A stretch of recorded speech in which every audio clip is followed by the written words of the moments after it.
Maths and reasoning के lecture number 5 में आपका मोस्ट वेलकम है गाइस। जितने भी साथी नए जुड़ रहे हैं वो डिस्क्रिप्शन बॉक्स में उनको लिंक दी गई है, सो सिलेबस जाके पढ़ सकते हैं और @यूनियन क्लासेस करके टेलीग्राम पे भी ज्वाइन हो सकते हैं। उन्हें फ्री PDF नोट्स वहाँ पे और सारे इन्फॉर्मेशन वहाँ पे प्रोवाइड कराए जाते हैं। सो गाइस चलिए अपने टॉपिक पे चलते हैं कि 7 घड़ी के बज चुके हैं 7 PM पे आपके मैथ्स एंड रीजनिंग के क्लासेस स्टार्ट हो जाते हैं। हम आ जाइए और नाउ लाइव चैट से जुड़ जाइए। जितने भी गाइस को होमवर्क दिया गया था, लेक्चर 4 पढ़ाया गया था, उसमें 2 होमवर्क दिया गया था। अगर आप देखें, आपकी जानकारी के लिए बता दे रहे हैं यहाँ पे, ये रहता है 16 एंड ये रहता है 17। सो होमवर्क मिला था और कुछ ही गाइस होते हैं कि जो कि होमवर्क करते हैं।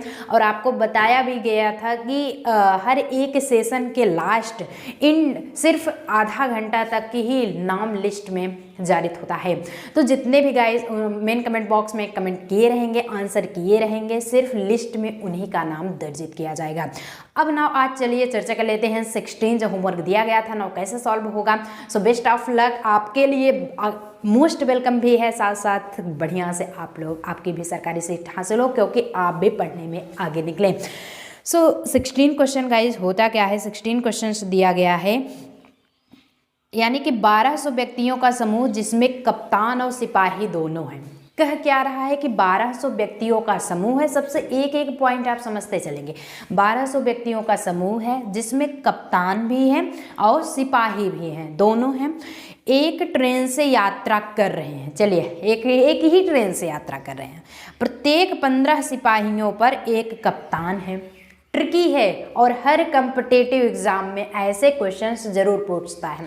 तो एक एंट्रेंस भी एक आपका कॉम्पिटिटिव एग्जाम ही है।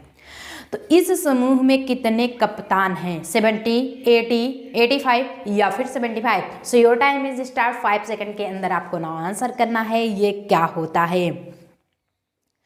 सो चला जाए फिर। सो जितने भी गाइस ऑप्शन फर्स्ट बता रहे हैं सभी सही हो जाएंगे। क्या ये डी वाले?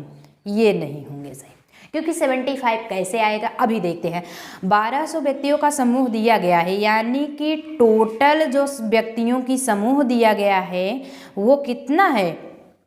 1200, और जिसमें कप्तान और सिपाही दोनों बैठे हैं। और कप्तान और सिपाही बैठे हैं ये तो 2 लोग हो गए, लेकिन पर सिपाही पे कितने कप्तान बैठे हैं कि एक ट्रेन से यात्रा कर रहे हैं। प्रत्येक 15 सिपाहियों पर एक कप्तान। इट्स मीन्स 15 + 1 16 हुआ कि नहीं हुआ? ये टोटली 16 हो गया। अब इस समूह में कितने कप्तान है, कप्तान निकालना हुआ। टोटल की संख्या आपको कितना है? 1200 दिया गया है, बटे 16 कर दिए, डिवाइड करने पे आपका 75 आएगा। आंसर क्लियर हुआ? तो हम सब साथ साथ करते चलेंगे। 9 सेशंस को ज़्यादा से ज़्यादा शेयर भी करते चलेंगे। अब चलिए बात करते हैं 17। ट्रिकी रहा कि नहीं? कुछ नहीं था, टोटल समूह आपका 1200 दिया गया था और हर एक यानी कि 15 सिपाहियों पर एक कप्तान था। तो 15 + 1 16 हो गया। 1200 में 16 का आप डिवाइड कर दीजिए, आता कितना है? 75। सो योर वही आंसर रहता है। अब यहीं पे गाइज होता है 17। क्वेश्चंस हार्ड नहीं होते हैं, बस आपके सोचने समझने की शक्तियाँ ही खत्म हो सकती हैं। सो प्रेजेंस आप माइंड लगाइए और 2 मिनट का क्या 1 मिनट का सवाल था से। छात्रों के एक समूह में, छात्रों का एक समूह, ये भी देखेंगे। प्रत्येक छात्र से उतने ही पैसे लिए गए हैं, यानी कि इस सेशंस में गाइज अगर बने रहेंगे तो पहले आपको मैथ्स, आफ्टर दैट आपको रीजनिंग भी पढ़ाया जाएगा। आज वेन आरेख स्टार्ट किया जाएगा। सो थियरेबल आप पढ़ लेंगे पहले, आफ्टर दैट उसका एक्सरसाइज भी सॉल्व कराएंगे। छात्रों के एक समूह में, एक समूह है छात्रों का, और प्रत्येक छात्र से उतने ही पैसे लिए गए जितने इस समूह में छात्र थे। जितने के समूह में छात्र थे उतने ही पैसे लिए। मान लेते हैं एक समूह में 10 छात्र थे, 10 पैसे लिए गए हैं, 10 रुपए लिए गए, ऐसा समथिंग्स। यदि कुल धन कितना मिला करके होता है? 5929 रुपये इकट्ठा होता है, यानी कि 5929 इतना इकट्ठा हो जाता है, कलेक्ट हो जाता है। तो समूह में आखिर कितने छात्र रहे होंगे? या फिर अगर समूह यहीं पे एग्जाम में आपको ये भी आ सकता है कि छात्र पूरे टोटली बता दिए जाएं तो धन कितना इकट्ठा होगा, ये एग्जामिनर के ऊपर निर्भर करता है। सो आप अगर जाने रहेंगे, ये अगर आप क्वेश्चन सॉल्व किए रहेंगे गाइज, तो पता रहेगा कि किस तरह से किस टाइप का क्वेश्चन आता है। सो 67, 87, 77, 57, सब में 7 7 ही है। चलिए देखते हैं इसका करेक्ट आंसर कितने गाइस सही करते हैं। चला जाए फिर, कह क्या रहा है सबसे पहले वो देखेंगे कि छात्रों के एक समूह में प्रत्येक छात्र से उतने ही पैसे लिए गए जितने कि इस समूह में छात्र हैं। माना, इस टाइप्स के क्वेश्चंस में माना छात्रों की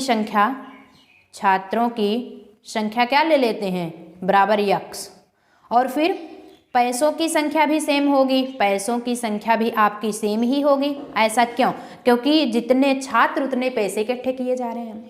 और कह रहा है कि इस छात्र में इतने समूह थे, यदि कुल धन इतना इकट्ठा हो तो समूह में कितने छात्र, यानी कि जब दोनों को मल्टीप्लाई कर देंगे यानी x into x equal to 5929 हो जाएगा, तो x square equal to 5929। So x equal to आपको पता है स्क्वायर हटा के अंडर रूट लगा, सो ये हो जाएगा अंडर रूट 5929।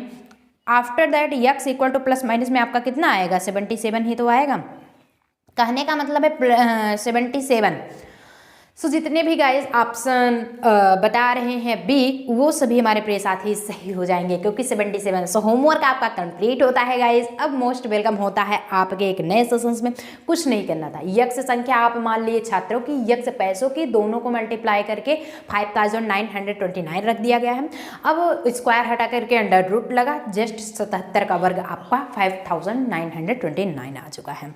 अब नाउ लेक्चर नंबर 5 में स्टार्ट है, जो कि बहुत ही ट्रिकी है। थोड़ा सा आप प्रेजेंट माइंड लगाएंगे, इसमें क्वेश्चन सॉल्व नहीं करना है, सिर्फ तो सिर्फ आकृति यानी कि फिगर दिया गया है ना, उसी फिगर्स के ऑप्शंस में कौन सा ऑप्शन सही होगा वही सिर्फ आपको चूज करने के निकालना है। चलिए, कागज की एक वर्गाकार शीट मोड़कर, सबसे पहले आप क्वेश्चन ध्यान देंगे। मान लेते हैं कि कागज की एक शीट है जो जिसको कि वर्गाकार में मोड़ दिया गया है, फोल्ड कर दिया गया है, छिद्रित की गई है, उसमें मान लेते हैं बीच में छेद किया गया है, जैसा कि प्रश्न आकृतियों में दिखाया गया है। प्रश्न आकृतियों में ये देख सकते हैं आप, प्रश्न आकृतियों में आपको दिखाया जा चुका है। कागज को खोलने पर उसका रूप कौन सी उत्तर आकृति को दिखाती? उत्तर आकृति ये है, प्रश्न आकृति ये। ध्यान दीजिएगा, जो पहले रहेगा प्रश्न आकृति जो पूछा जा रहा है, और जो उसका आंसर होगा, आंसर सीट, वो जस्ट नीचे होता है। अब ये नहीं पहले आंसर ये हो जाएगा फिर से क्वेश्चन, ऐसा कहीं नहीं होता है। सो इंटरेस्टिंग लग रहा है लेक्चर, सेशन मजा आ रहा है पढ़ने में यार, थम्स अप भी करते चलो जी, बिल्कुल मितव्यय की कंडीशन अपनाइए, थम्स अप करते चलेंगे आप लोग। तो कागज की एक वर्गाकार शीट एट फर्स्ट थी, मोड़कर छिद्रित की गई है, जैसा कि प्रश्न आकृतियों में आपको दिखाया गया। ये प्रश्न आकृतियां आप देख सकते हैं। अब कागज को खोलने पर उसकी आकृति का ऐसे भैया फोल्ड किए हो उसको फोर्थ में, तो वर्गाकार ही है। खोलने पे कैसी आकृति दिखेगी आपकी? Somethings first, second, third, fourth option दिया गया है। करेक्ट आंसर क्या करेंगे गाइस जी, बिल्कुल करते रहेंगे। करेक्ट आंसर क्या करेंगे? सो जितने भी साथी ऑप्शन सी बता रहे हैं सभी सही हो जाएंगे। क्यों सही हो जाएंगे? क्योंकि आफ्टर दैट आपको यार बताया ही गया है कि यहाँ पे आकृति कुछ ऐसी बन रही है, आकृति आप ऐसे किए हैं, फिर से उसको ले आकर के ऐसे मोड़ देते हैं समथिंग्स। लेकिन जब ऊपर यानी कि छिद्रित की गई है, ये जैसे आकृति हर बार हर टाइप्स के मोड़ सकते हैं, फोल्ड कर सकते हैं। जब ओपन करेंगे तो यहाँ पे भी खुलेगा, यहाँ और यहाँ तो टोटली है ही खुला हुआ, तो ओपन होकर के यानी कि पूरा फैल जाएगा, और कहीं भी ना तो ये फिगर दिखा रहा है, ना ही ये, बट ये फिगर जो है करेक्ट आंसर। सो जितने भी हमारे सभी प्रिय साथी ऑप्शन सी बता रहे हैं सभी सही हो जाएंगे। अब यहीं पे गाइस बात होता है, चलिए दूसरे क्वेश्चंस का। सो फर्स्ट आई गेस आपको बढ़िया लग रहा होगा, टेलीग्राम पे भी सबको बुलाया जाता है, तो क्या काम करते हैं, जैसे कि मतलब कि सभी के लिए यार कॉमन है ये, जरूर इससे क्वेश्चंस पूछे जाते हैं। अब तो मैथमेटिकल आपका रीजनिंग भी हो चुका है। सो टेलीग्राम पे जब भी बुलाए जाते हैं सिर्फ आते हैं, 2 मिनट जोड़ के चले जाते हैं। सेशंस को यार स्किप करोगे तो मेरा नुकसान नहीं होगा, हम तो पढ़ा ही रहे हैं मेहनत करके। सिर्फ आपको मेहनत करने की ज़रूरत है, मेहनत करके आप पढ़ेंगे ना तभी आगे बढ़ पाएंगे। यहाँ पे टीचर्स के पढ़ा देने से स्टूडेंट्स का भला नहीं होने वाला है, जब तक स्टूडेंट्स खुद मेहनत करके नहीं पढ़ेगा।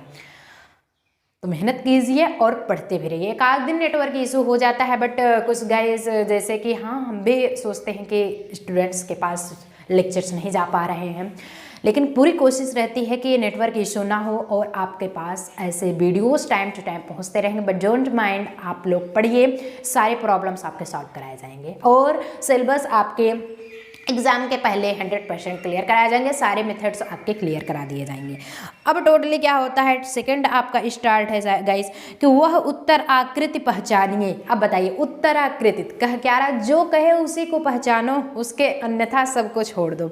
उत्तर आकृति इट्स मीन्स ये ऑप्शंस, वह उत्तर आकृति पहचानिए जिससे प्रश्न आकृति में दिए गए टुकड़े काटे गए हैं। प्रश्न आकृति गाइज ये है, प्रश्न आकृति में जैसे टुकड़े दिए गए हैं कटे हुए, ऐसे अगर मिलाया जाए, मैच किया जाए, मिलान किया जाए आपके उत्तर आकृति में, यानी कि आंसर आपके फिगर में कौन सा सही होगा, first, second, third and fourth guys दिया गया है। So your time is start. देखते हैं अब की गाइज कितने गाइज सही आंसर करते हैं।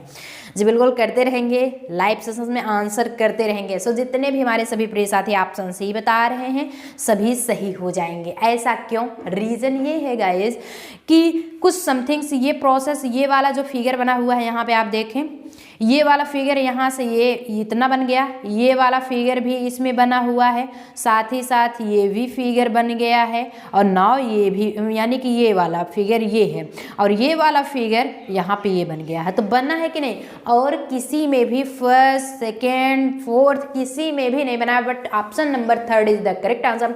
सो जितने भी गाइज ऑप्शन कर रहे हैं वो सभी सही हो जाएंगे। बेस्ट ऑफ लक, आप मतलब बढ़िया से पढ़ाई करना स्टार्ट कर दिया। और जिन भी गाइस का आंसर सही नहीं हो रहा है, डोंट एफ्रेड, डोंट माइंड, आप आंसर कीजिए। ऐसा मत सोचिए कि मैम मेरा आंसर गलत हो गया है तो हम पीछे हटते हैं, बैकअप लीजिए। कभी भी चाहे जो लाइफ हो या फिर आपका कोई भी एरिया हो मेहनत करने का, बैकअप की कंडीशंस मत जाइए, हमेशा फॉरवर्डेड की कंडीशंस है, आगे बढ़ते रहिए। जिस दिन बैकअप जाएंगे उसी दिन सब कुछ खत्म। सो ये आपका आंसर हो चलता है, यानी कि option number third is the correct answer. अब बात किया जाता है आपके 3 क्वेश्चंस का। 3 क्वेश्चंस क्या होता है गाइस, चलिए 3 के भी क्वेश्चंस देख लेते हैं। सो इंटरेस्टिंग वीडियो लग रहा है कि नहीं, मज़ा आ रहा है। आकृति ऐसे छोटे बच्चों की तरह पढ़ रहे हो जैसे आप लोग, आकृतियों को पढ़ने में तो मज़ा ही आएगा। पढ़ते रहिए, 3-4 क्वेश्चन और मैथमेटिकल सॉल्व कराए जाएंगे। आफ्टर दैट आपको आपका रीजनिंग स्टार्ट होने वाला है। सो रीजनिंग में भी इंटरेस्टिंग होगा, इसलिए बताया गया है कि थियरेबल होगा। थियरी पहले पढ़िए, समझिए, आफ्टर दैट 1-2 दिन थियरी चलेगी, फिर से क्वेश्चन आंसर्स आपके शुरू कराए जाएंगे। वह उत्तर आकृति चुनिए जिसमें प्रश्न आकृति निहित है। अब देखिएगा, ऐसी उत्तर आकृति आपको चुननी है जिनमें प्रश्न आकृति निहित है, यानी कि ऐसा फिगर किस में बना हुआ है ना। वही जस्ट सेकंड की तरह, जितने भी गाइस सेकंड कर लिए उनका तो ऑलरेडी थर्ड सही ही होगा, और जितने गाइस का सेकंड आंसर गलत था, नहीं समझ में आया, तो सेकंड हमने तो सॉल्व कराया ना यार, अब तो समझ में आ गया होगा, अब कोई प्रॉब्लम नहीं होगी, तो थर्ड भी कर सकते हो वो। बिल्कुल करते रहेंगे, अच्छी बात है। तो जितने भी गाइज ऑप्शन करते रहिए जी, आंसर बिल्कुल करते रहिए। लैब सेशंस आपका स्टार्ट है। सो जितने भी गाइज ऑप्शन बी बता रहे हैं सभी सही हो जाएंगे, ऑप्शन नंबर बी वाले। क्यों, जरा फिगर पे ध्यान देते हैं। ये समथिंग्स कुछ इस पोजीशन से बना हुआ है, ये अगर आप देखें तो समथिंग्स इसमें भी ये वाला पोजीशंस है कि नहीं, है, ये भी है, सो ये भी बना हुआ। बस ये है कि थोड़ा सा मतलब इंडिकेट कर दिया गया है जी, बिल्कुल थोड़ा सा मतलब इंडिकेट किया गया है कि जिगजैग करके घुमाया फिराया गया है और कुछ नहीं किया गया है। Figure number B is the correct answer. जितने भी साथी बी ऑप्शन करें वो सभी हमारे प्रिय साथी सही हो जाएंगे। अब चलिए बात किया जाता है फोर्थ पे। सो थोड़ा सा फोर्थ आपका माइंडेड ये भी है तो जैसे लग रहा है रीजनिंग के क्वेश्चंस, लेकिन देख लेते हैं रीजनिंग के क्वेश्चंस। एक सेकंड भैया आप नीचे आ जाइए ज़रा। चलिए कि निम्न आरेख में, यानी कि ये जो फिगर बना हुआ है निम्न आरेख में, निम्न मतलब नीचे दिए गए, आयतन उन लोगों को दर्शाता है जो अंग्रेजी समाचार पत्र दिखते हैं। यानी कि आयतन जो है आपका किसे दर्शाता है, आयतन किसे दर्शा रहा है, आयतन समाचार पत्र पढ़ते हैं। वृत्त शहरी को दर्शाता है, जो वृत्त है ये शहरी लोगों को दर्शाता है, लिखते भी चलेंगे। और त्रिभुज उन लोगों को दर्शाता है जो कन्नड़ समाचार पढ़ते हैं। त्रिभुज कन्नड़ हैं, यानी कि कन्नड़ी लिख दीजिए यहाँ पे। और फिर कौन सा प्रदेश उन गैर शहरी लोगों को दर्शाता है जो अंग्रेजी समाचार पढ़ते हैं, यानी कि इंग्लिश न्यूज़पेपर वाले ये हैं, इंग्लिश न्यूज़पेपर वाले ये हैं। चलिए, ये तो इंग्लिश न्यूज़पेपर वाले हो गए। वृत्त आपका शहरी लोगों को दर्शाता है, त्रिभुज आपका कन्नड़ी को दर्शाता है, यानी कि कन्नड़ को दर्शाता है। कन्नड़ी लिखे मतलब आपका एक कन्नड़ होता है, उस भाषा हो गया। कन्नड़ी मतलब वो उस देश के निवासी हो गए, और कुछ नहीं है। तो जो अंग्रेजी समाचार पत्र पढ़ते हैं, अब पूछ क्या रहा है कि निम्न आरेख में आयतन उन लोगों को दर्शाता है जो अंग्रेजी समाचार पढ़ते हैं। अंग्रेजी समाचार पढ़ते हैं तो आयतन हो गया, बट यहाँ पे पूछा है कौन सा प्रदेश, आखिर कौन सा प्रदेश होगा जो गैर शहरी लोगों को दर्शाता है जो अंग्रेजी समाचार पढ़ते हैं। जो अंग्रेजी समाचार भी पढ़ते हैं और गैर उन्हें बताता है किसे, गैर शहरी, यानी कि वो शहरी नहीं हैं, वो शहरी बिल्कुल नहीं होंगे, उन्हें कौन दर्शाता, और अंग्रेजी न्यूज़पेपर पढ़ते भी हैं। So guys your time is start. चलिए देखते हैं कितने गाइज इसका सही आंसर करते हैं। सो फोर्थ आपका स्टार्ट है, बिल्कुल आंसर करते रहिए, डोंट अफ्रेड, आप लोग आंसर जरूर कीजिए।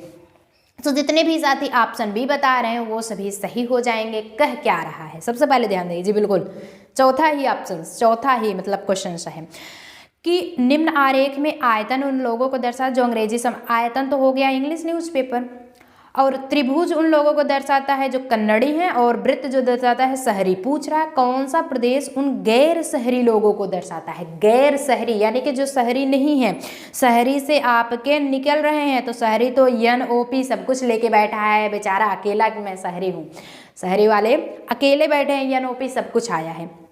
लेकिन जिसमें गैर शहरी है तो यम ही तो बच्चा है ना, तो option number B is the correct answer. जितने भी गाइस ऑप्शन बी, और न्यूज़पेपर तो ऑलरेडी पढ़ ही रहे हैं, न्यूज़पेपर तो NO तीनों पढ़ रहे थे, बट यहाँ पे NOP सब कुछ शहरी में आ रहा है, और OP की बात किया जाए कन्नड़ी में आ रहा है, बट यम जो है सिर्फ तो सिर्फ गैर सरकारी यानी कि सिर्फ इंग्लिश न्यूज़पेपर में, इसलिए करेक्ट आंसर ये आपका हो जाएगा। रीजनिंग का क्वेश्चन ध्यान दीजिए। अब एक और आ गया मैथ का क्वेश्चन, जैसे कि आकृत पढ़े थे, बेचारा कहता है अभी जी नहीं छोड़ेंगे, एक ठो और पढ़ते जाएंगे।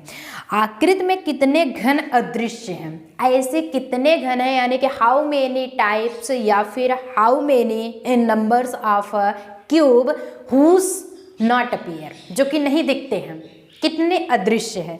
5, 10, 6 या फिर 15। Your time is start guys. चलिए देखते हैं कितने गाइज इसका सही आंसर करते हैं। जी बिल्कुल 5 ही स्टार्ट है आपका।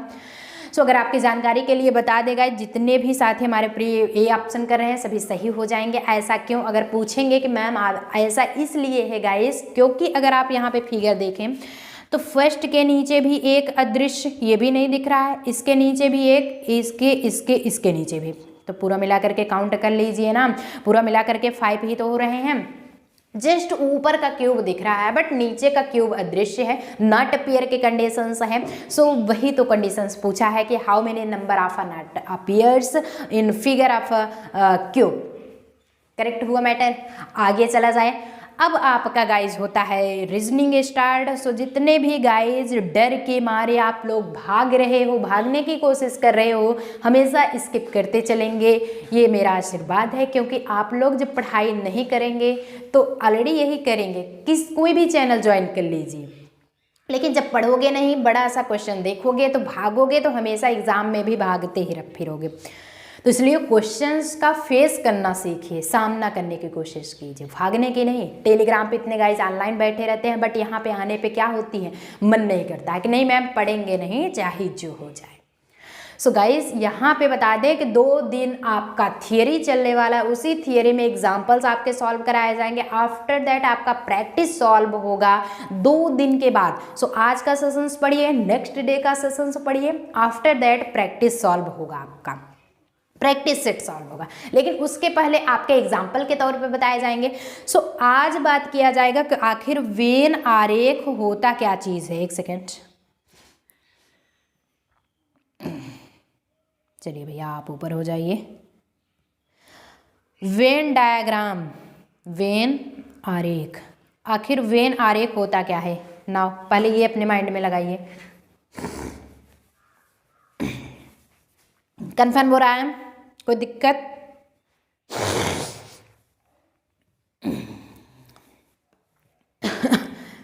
चला जाए फिर। सो वेन आरेख क्या होता है गाइज, कि यहाँ पे दिया गया है कि दी गई संख्याओं थोड़ा सा माइंड लगाएंगे, बिल्कुल एकदम इजी है। ये मत सोचिए मैम थियरी स्टार्ट है, थियरी एग्जाम में नहीं आएगा। भैया थियरी नहीं आता, हम मानते हैं, बट आप समास पढ़े हो, आप टोटली रस पढ़े हैं, लेकिन किस तरह से रस आता था कि श्रृंगार रस का स्थायी भाव क्या है, बता पाते हो? जब तक थियरी नहीं पढ़ोगे जान पाओगे? कुछ नहीं जान पाओगे। समास में ही वर्ड दे देता है, कौन सा समास बताओ अब? माता पिता कौन सा समास है? द्वंद्व समास है। कैसे हुआ? जब तक आप थियरी द्वंद्व समास नहीं पढ़े हैं तब तक नहीं पता था। सो वैसे ही 2 दिन का सेशंस होगा, आप थियरी पढ़िए, समझिए, अपना डाउट्स क्लियर कीजिए। आफ्टर दैट आपका नाउ, इसमें भी एग्जाम्पल बताए जाएंगे, ऐसे बात नहीं है सिर्फ थियरी ही थियरी, एग्जाम्पल बताया जाएगा, लेकिन पहले थियरी पढ़िए 10 मिनट, आफ्टर दैट आपको बताया जाएगा। और स्किप करोगे तो आप ही जानो। और जितने भी गाइस टेलीग्राम पे बैठे हैं सो आ जाएंगे और लाइव सेशन से जुड़ जाएंगे। आपका टाइम डेली रहता है 7 PM पे, मैथ्स एंड रीजनिंग। सो आएंगे और जरूर जुड़ेंगे। ठंडी तो डेली लगेगी, सो पढ़िए जरूर।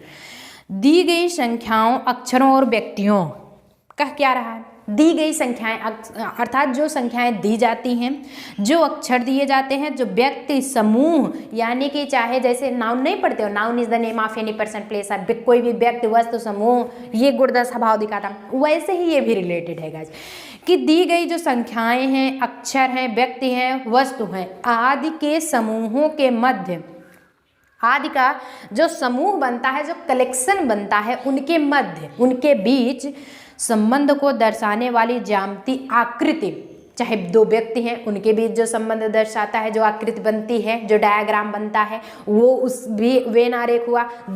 चीज़ रखी गई है भैया, 2 चीज़ रखी गई है, बुक्स और पेन रहता है, उनके बीच आकृति दर्शा रहा है, वो भी मतलब कि संबंध दर्शा रहा है, किसके माध्यम से? एज अ डायग्राम, एक वेन आरेख के माध्यम से, वो भी कंडीशंस आपके वेन आरेख हुई। तो ऐसे ही है कि दी गई संख्याओं, अक्षरों, व्यक्तियों, वस्तुओं आदि के समूह के मध्य, कलेक्शन के मध्य संबंध को दर्शाने वाली ज्यामितीय आकृतियों या आरेखों को वेन आरेख कहते हैं। इट्स मीन्स वेन डायग्राम कहते हैं। अभी अभी हमने एग्जांपल्स दे दिया है। वेन आरेख एक बंद ज्यामितीय आकृति होती है। वेन आरेख कैसी होती है? ऐसा कोई नहीं है कि ये ऐसे हो गई आपकी वेन आरेख, जी नहीं। समझ में आ रहा है? कोई दिक्कत तो नहीं है ना? दिक्कत होनी भी नहीं चाहिए, होनी भी नहीं चाहिए। तो वेन आरेख एक बंद ज्यामितीय आकृति होती है, जैसे कि वृत्त हो गया, ये आपका वृत्त हो गया, आप ये लिख लेंगे वृत्त। फिर से वर्ग हो गया आपका, चलिए नोट कर लिए, वर्ग में जिसके चारों हो जाए बराबर, नहीं तो एक ठो टेढ़े बना दो तो वो वर्ग नहीं होगा। आयत क्या होता है? ये आयत हो गए, यानी कि ये दोनों आपस में इक्वल हैं और ये दोनों आपस में इक्वल हैं। ये कंडीशंस आपकी आयत की है। और यहीं पे त्रिभुज बन जाता है, चलिए त्रिभुज भी देख लिए, ये आपका त्रिभुज बन गया। सो सब कुछ बंद है ना, एक को खुला हुआ है, जी नहीं, ओपन नहीं है, ओपन सिस्टम नहीं होता। वेन आरेख it's means Venn diagram always to condition have conditions of close, हमेशा क्लोज की कंडीशन रखता है। कंडीशन कन्फर्म हुआ। सो दी गई संख्या हो, वस्तु हो, कोई भी मतलब कि आपके व्यक्ति हो, अक्षर हो, हमेशा उनके बीच जो संबंध स्थापित करे एज अ किसके माध्यम से? डायग्राम के माध्यम से, एक आरेख के माध्यम से, वो कंडीशंस आपकी वेन आरेख होती है। आगे चला जाए, बढ़िया सेशंस लग रहा है यार, एक थम्स अप भी करते चलेंगे। चलिए अब यहाँ पे आगे बात किया जाएगा आपका, इसी में होता क्या है, थोड़ा सा सेशंस भले लॉन्ग होगा, लेकिन आपके मन का तो होगा ना, बढ़िया से पढ़ रहे हो आप। एक आध दिन नेटवर्क इशू हो जाता है, बट जिस दिन नेटवर्क नहीं इशू उस दिन घंटे घंटे पढ़ते रहो, भागना नहीं है। इस अध्याय के अंतर्गत पूछे गए प्रश्नों, धीरे धीरे पढ़िए, समझते चलिए। यानी कि ये जो अध्याय है, जो चैप्टर वाइज चल रहा है, इसके अंतर्गत पूछे गए प्रश्नों में 2 या 2 से अधिक व्यक्ति होंगे। अब भाई जब उनके बीच संबंध होगा, अकेले के बीच थोड़ा कोई संबंध होगा, जब 2 होंगे इंसान, 2 से ज़्यादा हो रहे हैं तो उन्हीं के बीच संबंध बताया जाएगा। 2 से अधिक व्यक्ति हुए, वस्तु हुआ, उनका समूह दिया गया होता है। भाई कलेक्शन दिया गया रहेगा तभी समझ में आएगा। जिनके आधार पर उचित संबंध ज्ञात करना होता है, जो उनके बीच जो संबंध होता है, रिलेशनशिप में भी होती है, कोई किसी का मम्मी पापा, उसके बाद फिर भाई बहन, दादा दादी, सब कुछ, मामा मामी, नाना नानी, मतलब मौसी मौसा, बुआ फूफा, सब रिलेशन अलग होता है है इंसान ही, दो इंसान रहेंगे लेकिन रिलेशनशिप अलग होगा। जैसे सूटेबल सेंटेंस बैठेगा वैसे यूज करना है। इन प्रश्नों का मुख्य उद्देश्य ये है, यानी कि ये सब बताने का मतलब ये है, कहेंगे कि ये सब बताने का आखिर मतलब what is the main in this sentences. ये सब उद्देश्य ये है गाइस कि अभ्यर्थियों को आरेख द्वारा यानी कि वेन द्वारा वस्तु हुआ, विषय हुए, उसके बीच संबंध ज्ञात करने की योग्यता की जांच करना होता है। यानी कि फ्रिक्वेंटली, तुरंत जांच करने की कंडीशंस होती है। वेन आरेख हेतु प्रयुक्त बंद आकृति के अंदर का क्षेत्र प्रतीकात्मक रूप से, यानी कि जो अभी अभी आपको एग्जांपल्स के तौर पे बताया, अगर जो भी गाइस स्किप नहीं किए हो, नहीं किए हैं अच्छी बात है, जो स्किप करते चलते हैं उन्हें तो नहीं समझ में आएगा, जो भी गाइस स्किप नहीं किए हैं उन्हें ऑलरेडी आएगा। प्रतीकात्मक रूप से किसी समुच्चय के अवयवों की स्थिति को दर्शाता है कि कौन से अवयव, समुच्चय क्या होता है, नहीं पढ़े हो 11th का तुरंत मैथमेटिक्स का फर्स्ट सेशन पढ़िए, समुच्चय सेट्स, ये होता है SATS मतलब समुच्चय, तुरंत पढ़िए और तुरंत आ जाएगा आपको, फर्स्ट चैप्टर है, जाके तुरंत पढ़ लो। आगे क्या है, वेन आरेख के अंतर्गत आने वाले प्रश्नों को निम्न दो प्रकार से विभाजित कर सकते हैं। निम्न दो प्रकार से विभाजित कर सकते हैं, ये तो गाइज यहाँ तक समझ में आ गया ना, यहाँ तक कोई दिक्कत नहीं है। पहला आपका क्या होगा, चलिए देखते हैं कि एक संबंधों के हिसाब से संबंध, एक संबंध होगा और दूसरा क्या होगा, विश्लेषण। कहने का मतलब है एक पहले तो रिलेशनशिप दोनों के मध्य रखेगा, चाहे कोई वस्तु हुआ, कोई मतलब चीज़ तो एक ही चीज़ है, चाहे कोई मतलब आपका दिया गया है यहाँ पे विषय हुआ, या फिर समथिंग्स आप रख सकते हैं व्यक्ति हुए, तो अक्षर हुए, इन सब के बीच एक तो मध्यता संबंधित रखता है रिलेशनशिप, वो संबंध होगा। उसके बाद उस संबंध का विश्लेषण करेगा, जांच पहचान करेगा, किस तरह से नाउ ये फैक्ट चल रहा है, उसको कंडीशंस आपके विश्लेषण की कहलाती है। तो यही दोनों टाइप से चलते हैं। चलिए स्टार्ट किया जाता है आपका first conditions. First conditions guys क्या होता है, एट फर्स्ट आप कंडीशंस फर्स्ट देखेंगे। फर्स्ट कंडीशंस स्टार्ट भी आप देखते भी चलेंगे, नाउ पढ़ते चलेंगे और ये बताते चलेंगे सेशंस कैसा लग रहा है। सेशन अगर इंटरेस्टिंग लग रहा हो तो ज़्यादा से ज़्यादा शेयर और ज़्यादा से ज़्यादा आप थम्सअप करने की कोशिश करेंगे। Now please free of courses family में बुलाइए, आप तुरंत के तुरंत ज्वाइन हो जाइए, कुछ भी नहीं आपको पेड करना है। अब यहाँ पे चलिए जी बिल्कुल स्टार्ट किया जाता है, स्टार्ट किया जाए। फर्स्ट आपका होता है कि संबंधों की पहचान पर आधारित। सबसे पहले बताए हैं संबंधों की पहचान होगा, तो संबंधों की पहचान पे आधारित कैसे होगा, दिया क्या गया है, जो जो दिया गया है सिर्फ वही थियरी आपको बताना है और कुछ नहीं करना। इसके अंतर्गत क्या होता है संबंधों के आधार में, कि इसके अंतर्गत पूछे जाने वाले प्रश्नों में दो या दो से अधिक व्यक्तियों के समूह दिए जाते हैं। जब संबंध होगा तो दो या दो से अधिक व्यक्ति या कोई समूह होगा, मतलब कोई चीज़ होगी, तभी तो संबंध स्थापित होगा। इनके नीचे वस्तुओं से संबंधित कुछ आरेख दिए गए होते हैं। अभ्यर्थियों को प्रश्नानुसार इन आरेखों में से उन आरेख को ज्ञात करना होता है। देखिएगा, अभ्यर्थियों यानी कैंडिडेट को वो ज्ञात करना होता है जो कि प्रश्न में दी गई वस्तुओं के समूह को पूर्ण एवं सही तौर पर वर्गीकृत करते हैं। दिया सब कुछ संबंध रहेगा, सब कुछ वेन डायग्राम, लेकिन अब वो भी आप कहेंगे मैम सीखेंगे कैसे, धीरज रखिए, सब कुछ आपको सिखाया जाएगा। जो पूर्ण हो, परफेक्ट हो, उसी को चूज करके आपको ऑप्शन देना है, या उनके बीच के संबंध को निरूपित करते हैं जो परफेक्ट रिलेशनशिप दिखाते हैं। जैसे अब नीचे दिए गए संबंधों को ध्यानपूर्वक अवलोकन करें। नीचे जो संबंध दिए जा रहे हैं उनका ध्यानपूर्वक प्लीज अटेंशन की कंडीशन रखिए और नाउ समझने की कोशिश करिए।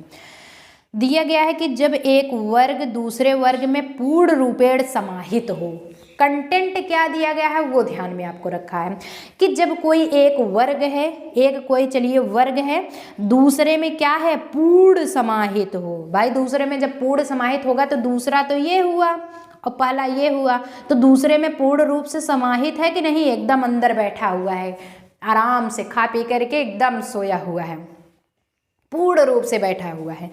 तो एक वर्ग दूसरे वर्ग में पूर्ण रूपेण समाहित हो लेकिन मिला जुला ना हो। बता भी रहा है पूर्ण समाहित भी हो लेकिन मिला जुला ना हो। अगर पूर्ण समाहित मिला जुला ना होता तो ऐसा कुछ हो जाता कि समाहित भी है, एक दूसरे से रिलेशनशिप में मिला जुला भी है, लेकिन मिला जुला नहीं है, इसलिए फिगर आपका कुछ यूं बना हुआ है। देख रहे हैं, ऐसा अगर आपका क्वेश्चन दे दिया गया तो एग्जाम्पल आप क्या लिखेंगे। एग्जाम्पल देखिए, एग्जाम्पल दिया गया है माताओं और महिलाओं के लिए आरेख। भाई सभी महिलाओं में माताएं ही तो आती हैं। ये टोटल आपका ये डायग्राम महिला का हो गया और ये माता का। माता के सॉरी महिला के अंतर्गत ही तो माता आती हैं, वैसे पिता पुरुष के अंतर्गत पिता आते हैं। तो यानी कि उनकी जाति क्या है, पुरुष की है। लेकिन आपके रिलेशनशिप क्या दिखा रहा है, पिता हैं आपके, मामा हैं आपके, भैया हैं आपके, दादा हैं आपके, मौसा फूफा, मतलब कि जाति क्या है, पुरुष की है। बट यहाँ पे महिला वर्ग की बात किया जाए तो माता हो गए, दादी हो गए, मौसी हो गए, बहन हो गए, ऐसा क्वेश्चन थे। अब सेशन समझ में आ रहा है। यही स्किप आप कर रहे थे। जब स्किप यार करोगे तो कुछ नहीं होगा, सिर्फ नील यही समझोगे। ये 0/100 वहाँ क्या करके आएंगे, लड्डू खा के आएंगे। हमेशा हंसते हुए जाओ, हंसते हुए लौटो, ऐसे कंडीशंस करिए। इसलिए हमेशा मेहनत कीजिए। एग्जाम के 10 दिन पहले नहीं, वैसा मेहनत अगर डेली कर लिया जाए तो नंबर 1 अव्वल पे आ जाएगा। आगे चला जाए, यहाँ तक समझ में आ गया, कोई दिक्कत तो नहीं है। नाउ यहाँ तक कंडीशंस क्लियर हो गया। थोड़ा सा इन्हें चलिए रिमूव कर देते हैं, क्योंकि नया नया फिर से इसी में स्टार्ट किया जाता है। अब दूसरा समझेंगे। आपको अगर जिस भी गाइज को पहला भी ना समझ में आया, चलिए दूसरे मेथड से, यानी कि मेथड तो आपका वो एक ही होगा, क्वेश्चन थोड़ा सा आपका अलग रहेगा। यानी कि दूसरी चीज़ फिर से दोबारा समझाते हैं तब भी आ जाएगा। जब कोई भी एक क्वेश्चन और दिया जा रहा है, क्वेश्चन ही है ये सारे क्वेश्चन है, जो एग्जाम्पल होता है वो आपका समझिए यहाँ पे आंसर है।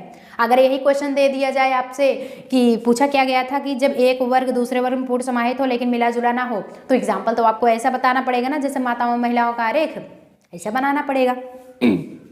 तो क्या होगा कि जब कोई भी वर्ग एक दूसरे में पूरी तरह समाहित ना हो, यानी कि अभी तो पूरी समाहित था बट यहाँ पे पूरा समाहित ना हो, लेकिन दोनों में कुछ समान सदस्य हो, पूरा समाहित ना होकर भी, यानी कि एक जो इंसान है वो दूसरे में बिल्कुल समाहित नहीं, उसके ऊपर डिपेंड नहीं है, लेकिन कुछ ऐसी हैबिट्स हैं दोनों में जो समान दशा भाव रखते हैं। यानी कि कुछ उसकी जो फर्स्ट इंसान की आदत है, जो सेकंड इंसान के, दोनों के जो हैबिट्स हैं, जो आदतें हैं, वो आपस में थोड़ी बहुत मिलती जुलती हैं, लेकिन पूर्ण एक दूसरे पर कभी कोई डिपेंड नहीं है। ऐसे कंडीशंस में अब बताइए क्या होगा। जैसे एग्जाम्पल दिया गया है गाइज, काले रंग वाले और अमीर आदमी के लिए आरेख। अब देखिए ये कैसे एग्जाम्पल होता है, क्या इन दोनों में समानता है।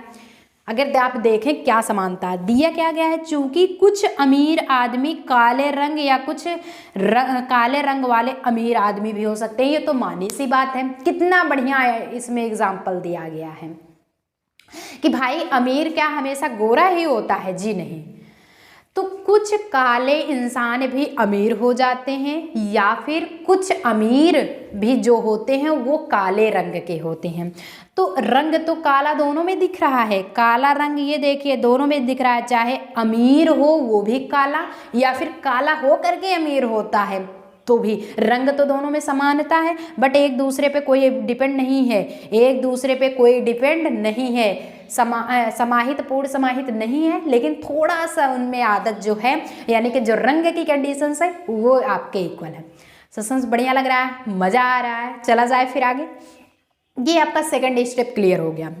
अब यहीं पे बात होगा थर्ड स्टेप की जानकारी आप फाइंड करेंगे। थर्ड स्टेप क्या होता है गाइस, दिया क्या गया है कि जब एक वर्ग दूसरे वर्ग से बिल्कुल भिन्न हो। अब भैया कहते हैं कि आप लोग थोड़ा सा समाहित हुए, बिल्कुल एक में नहीं, एक में पूरा समाहित होकर के बिल्कुल एक दूसरे से नहीं मिले, हम तो एकदम में डिफरेंस हो जाते हैं।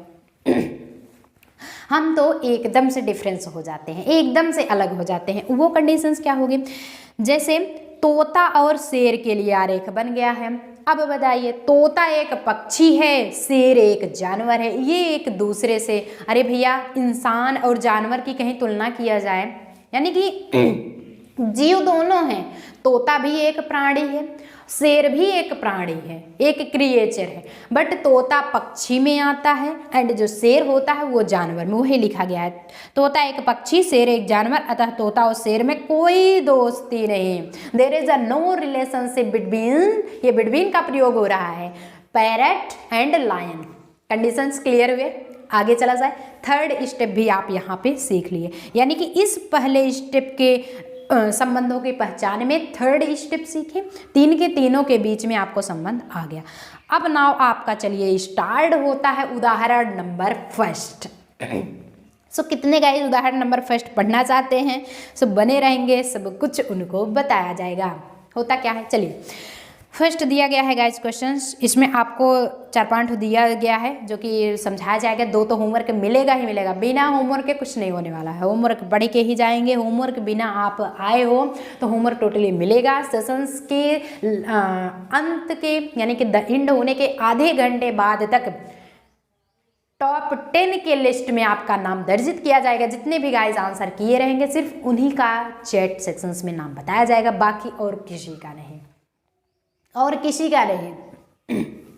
होता क्या है, नीचे दिए गए वेन आरेखों में से, जो नीचे दिया गया जो वेन आरेख है उनमें से कौन सा वेन आरेख दिए गए 3 वर्गों के व्यक्ति। अब ध्यान दीजिए, क्वेश्चन पहले जो हम कह रहे हैं वो क्वेश्चन अटेंड कीजिए, पहले क्वेश्चन सीखेंगे तो ही आपको आएगा। नीचे दिए गए जो वेन आरेख हैं, जी भैया वेन आरेख दिए गए हैं, उनमें से कौन सा ऐसा वेन आरेख है जो दिए गए 3 वर्गों के व्यक्ति, टेनिस के प्रशंसक, क्रिकेट के खिलाड़ी, विद्यार्थियों के बीच, यानी कि टेनिस के प्रशंसक हैं और क्रिकेट के खिलाड़ी भी हैं, दोनों बड़े महानुभाव हैं भैया, ध्यान दीजिएगा। और एक विद्यार्थी, विद्यार्थी इज द बेस्ट, विद्यार्थी हैं, उनके बीच संबंध को सही रूप दिखाता है। क्या विद्यार्थी, क्रिकेट के खिलाड़ी, टेनिस के दर्शक यानी प्रशंसक, टेनिस की प्रशंसा कर रहे हैं, भैया टेनिस बहुत अच्छा है, जिसके जो प्रशंसक रहेंगे उन्हीं के टीम में रहेंगे ना, वो तो कहेंगे टेनिस बहुत प्रशंसक हैं। विद्यार्थी करे पढ़ाई नहीं अच्छी, लेकिन जबकि पढ़ाई इज द बेस्ट। तो इन तीनों का संबंध क्या होगा, फर्स्ट फिगर दिखा रहा है, सेकेंड, थर्ड या फिर 5 सेकंड के अंदर नाउ अपना माइंड लगाते हैं। सो देखते हैं कितने गाइज इसका सही आंसर करते हैं। जी बिल्कुल करते रहिए।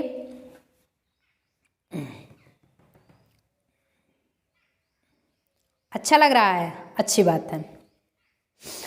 अब यहाँ पे अगर आपकी जानकारी के लिए गाइस बताया जाए कि option number C is the correct answer. C क्यों सही है, अब ये पूछेंगे कि मैम सी क्यों सही है, सी ही किए हो ना, सी ही करते चलेंगे कि सी इसलिए सही है। अगर आप यहाँ पे देखिए, यहाँ पे फिगर अगर आप बनाएं कुछ ऐसा बनेगा, सॉरी ये फिगर है इस तरह से बनेगा। यहाँ पे मान लेते हैं कि ये क्या है, टेनिस के प्रशंसक लिख देते हैं, ये हुए आपके टेनिस के प्रशंसक, टेनिस के प्रशंसक हो गए। और यहाँ पे गाइस क्रिकेट के खिलाड़ी, क्रिकेट के खिलाड़ी हैं, और ये क्या है, विद्यार्थी हैं।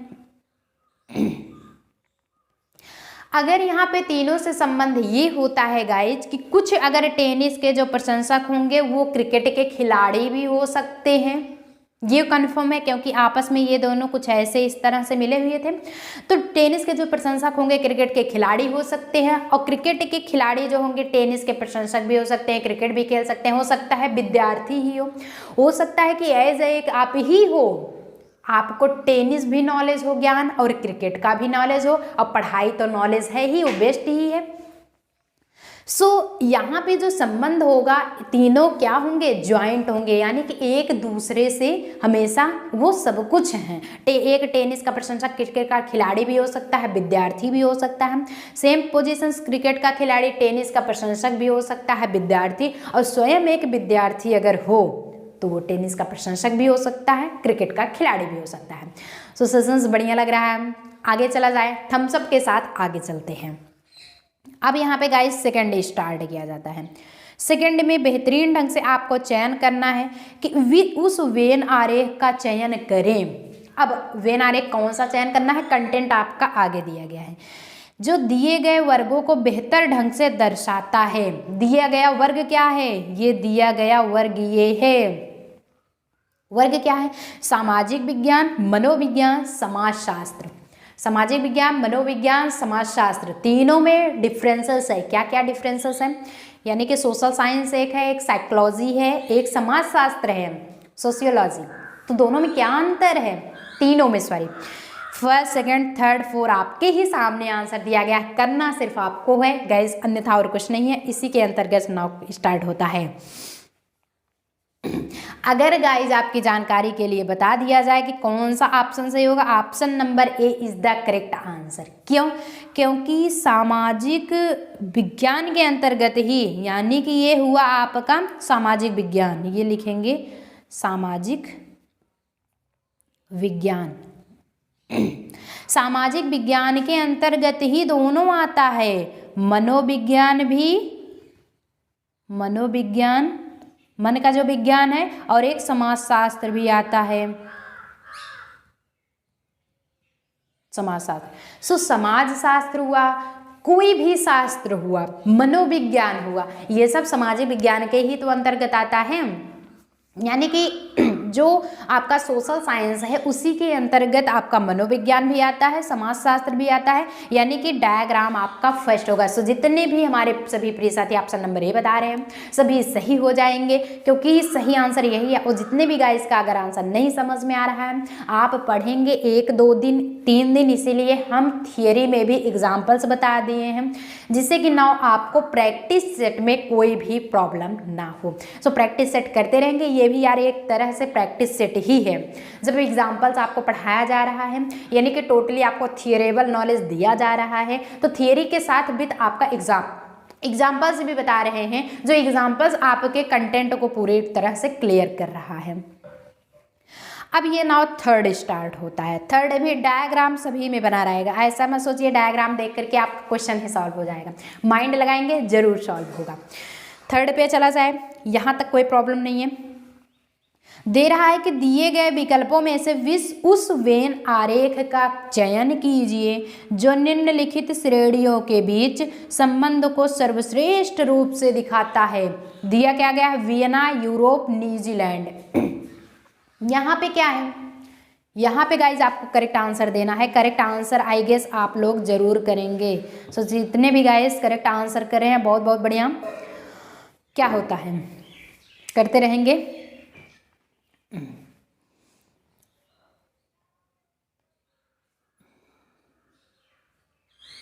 स्टार्ट किया जाए तो यानी कि कह क्या रहा है कि दिए गए विकल्पों में से उस वेन आरेख का चयन कीजिए जो निम्नलिखित श्रेणियों के बीच संबंध को सर्वश्रेष्ठ रूप से दिखाता है।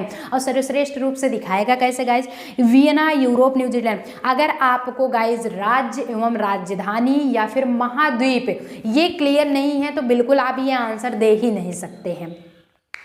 और हर एक जीके जीएस में पूछा जाने वाला, अगर आपको गाइज न पता हो तो लाइव चैट कर दीजिए जी, बिल्कुल लाइव चैट कर दीजिए कि जिससे कि आपको यहाँ पे बता दिया जाए राज्य, राजधानी, एक सेकंड, राजधानी और महाद्वीप, ये सब अगर आपको न क्लियर हो तो आप लाइव चैट करिए। लाइव चैट के साथ ही साथ आप मेन कमेंट बॉक्स में कमेंट कीजिए, या फिर टेलीग्राम पे भी @union classes करके टेलीग्राम पे भी आप जुड़ सकते हैं। अपना डाउट से क्लियर कीजिए और हमसे बस कह दीजिए कि मैम एक वीडियो जीके जीएस में ये भी बना दीजिए, वो भी ट्रिकी, तो हम ज़रूर बताएंगे। ट्रिकी के माध्यम से आपको ज़रूर बता देंगे, जिससे कि आपको सिर्फ एक बार वो सेशंस देखने, आधा घंटा का वीडियो यानी कि बहुत होगा 20 मिनट का लेक्चर होगा, जिसमें ना हो ये सारा मैटर आपका क्लियर हो जाएगा और कभी भी आप नहीं भूलेंगे। लेकिन जब आप उतने मेहनत से पढ़ेंगे तो, उतनी लगन से पढ़ेंगे तो ही बनाया जाएगा। तो यहाँ तक क्लियर हो रहा है कौन सा ऑप्शन सही है? Option A, B, C, D. अब तो बता दिया गया है, यहाँ तक बता गया कौन राज्य है, राजधानी। अब तो नाउ करेंगे। 5 सेकंड आपका स्टार्ट ही किया जाता है टाइम जी, बिल्कुल। चलिए, तो अगर ऑप्शन जितने भी गाइज ऑप्शन ए बता रहे हैं वो सभी सही हो जाएंगे। ऐसा क्यों? क्योंकि जो वियना होता है, यहाँ पे दिया गया है वियना और यूरोप, ये है वियना और ये है यूरोप, और आपका न्यूजीलैंड जो है ये अलग हो जाएगा, क्योंकि न्यूजीलैंड जो होता है ऑस्ट्रेलिया महाद्वीप के अंतर्गत आता है, जबकि वियना जो है ये यूरोप महाद्वीप के अंतर्गत आता है। तो वियना तो यूरोप महाद्वीप के अंतर्गत मतलब उसके अंदर जस्ट संपूर्ण मिला हुआ नहीं है बट उसके अंदर, ये कंडीशंस होंगी। लेकिन यहाँ पे जो न्यूजीलैंड है गाइज, न्यूजीलैंड क्या होता है, वो महाराष्ट्र के यानी कि सॉरी ऑस्ट्रेलिया, जी बिल्कुल समझ में आ रहा है, वो ऑस्ट्रेलिया महाद्वीप के अंतर्गत आता है, इसलिए ये आपका अलग हो जाएगा। इसलिए जितने भी साथी ऑप्शन ए कर रहे हैं वो सभी सही हो जाएंगे। सो बेस्ट ऑफ लक, जितने भी सेशंस को देख रहे हैं गाइस वो ज़रूर एक दिन कामयाब जरूर होंगे, क्योंकि आप विदाउट स्किप किए हुए अगर सेशंस पढ़ रहे हो तो टोटली आपको नॉलेज होगा।